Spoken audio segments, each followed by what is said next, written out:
मनसेचे अध्यक्ष राज ठाकरे आणि उपमुख्यमंत्री अजित पवार दोन्ही नेते आपल्या रोखठोक स्वभावासाठी आणि परखड भाषणासाठी ओळखले जातात। सध्या दोघांमध्ये वाकयुद्ध रंगले। विषय म्हणजे आपल्या कुटुंबियांना निवडणुकीत जिंकून आणण्याची कुवत कुणामध्ये जास्त आहे। पाहूयात या राजकीय तुतुमेमेवरचा हा विशेष रिपोर्ट। अजित पवार 42 कोणाचा तरी विश्वास बसेल का याच्यावरती?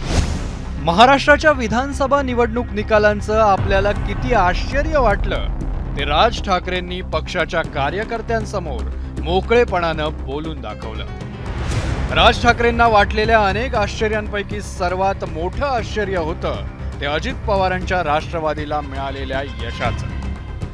महाविकास आघाडीतील एखाद्या नेत्यापेक्षाही अधिक थेटपणे राज ठाकरेंनी या निकालावर भाष्य केल्यानं सर्वांच्याच भुवया आश्चर्यानं उंचावल्या। 4-5 जागा येतील की नाही असं सगळ्यांना वाटत असताना अजित पवार 42 कोणाचा तरी विश्वास बसेल का याच्यावरती? आणि लोकसभेला ज्या अजित पवारांचा 1 खासदार निवडून आलाय तिथे 42 आमदार येतात। 4 महिन्यात फरक पडला लोकांच्या मनात। तर राज ठाकरेंना वाटणारं आश्चर्य हे आश्चर्य नसून नुसती रडारड असल्याचा पलटवार अजितदादांनी केला। पराभवाचा सामना कसा करावा याचे धडे राज ठाकरेंना देताना अजितदादांनी पुन्हा स्वतःचंच उदाहरण दिलं। ते कोण त्यांनी त्यांचं वक्तव्य केलं त्याच्याशी आम्हाला काय घेणं देणं आहे? जनतेने आम्हाला निवडून दिलेलं आहे। आम्हाला ज्यावेळेस लोकसभेच्या निवडणुकीमध्ये 17 जागा मिळाल्या, 31 जागा मिळाल्या नाही, त्यावेळेस आम्ही रडत बसलो नाही। आमची 1 जागा आली, आम्ही काय करायचं? अरे तुम्हाला तुमच्या मुलाला निवडून आणता येत नाही आणि तुम्ही आम्हाला गप्पा मारता। यावेळेस आम्ही कष्ट घेतलेले होते, आम्ही मेहनत घेतलेली होती, तुम्ही सगळे बघत होता। मागेही मला एका लोकसभेच्या निवडणुकीला माझ्या मुलाला निवडून नाही आणता आलं, दुसऱ्या निवडणुकीत माझ्या पत्नीला निवडून नाही आणता आलं। जे नाही लोकांनी कौल दिला त्याच्यात काही ईव्हीएम मध्ये गडबड झाली नाही। जनतेने मतदान केलं ते आम्ही लोकशाहीमध्ये मान्य केलं पाहिजे। अजित पवारांकडून राज ठाकरेंवर झालेला हल्ला अमित ठाकरेंनी परतवून लावण्याचा प्रयत्न केला। फुटबॉलची आवड असलेल्या अमित ठाकरेंनी स्वतःच्या डिफेन्ससाठी मात्र विराट कोहली आणि रोहित शर्माला आणलं। मी खूप लहान आहे त्यांना प्रतिक्रिया देण्यासाठी, तर मला वाटतं राजसाहेबच देतील। त्याच्यामुळे पण निवडणुकीत मी एवढं सांगेन की हरलो असेल तरी खचलो नाही आहे, खूप शिकलो या निवडणुकीत।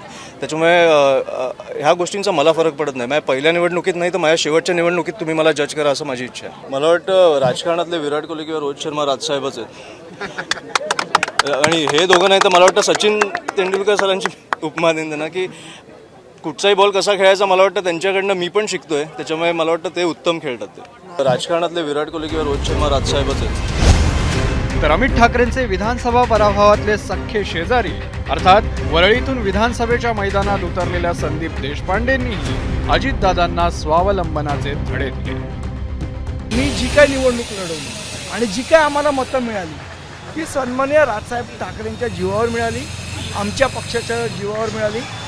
भाजपचा पदर पकडला किंवा मोदी साहेबांचं नाव घेतलं म्हणून आम्हाला मिळालेली मतं नाही आहेत। आणि अजित पवारांना जी मतं मिळाली आहेत ती भाजपबरोबर जी लग्नगाठ बांधली त्यामुळे मतं मिळाली आहेत।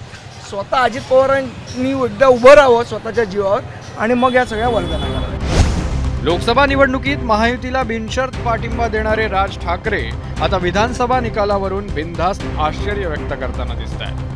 राज ठाकरेंची ही बिनधास्त विधानं आणि त्यांच्या शिलेदारांकडून दिले जाणारे स्वबळाचे धडे आगामी महापालिका निवडणुकीतील मनसेच्या धोरणाची चाहूल असल्याची चर्चा आहे। आगामी निवडणुकीपूर्वी आपल्या पक्षाच्या इंजिनाची डागडुजी करायला राज ठाकरेंनी सुरुवात केली आहे। आता हे इंजिन आगामी निवडणुकीत एकटंच धावतं की काही डब्यांना बिनशर्त जोडलं जातं हे लवकरच स्पष्ट होईल।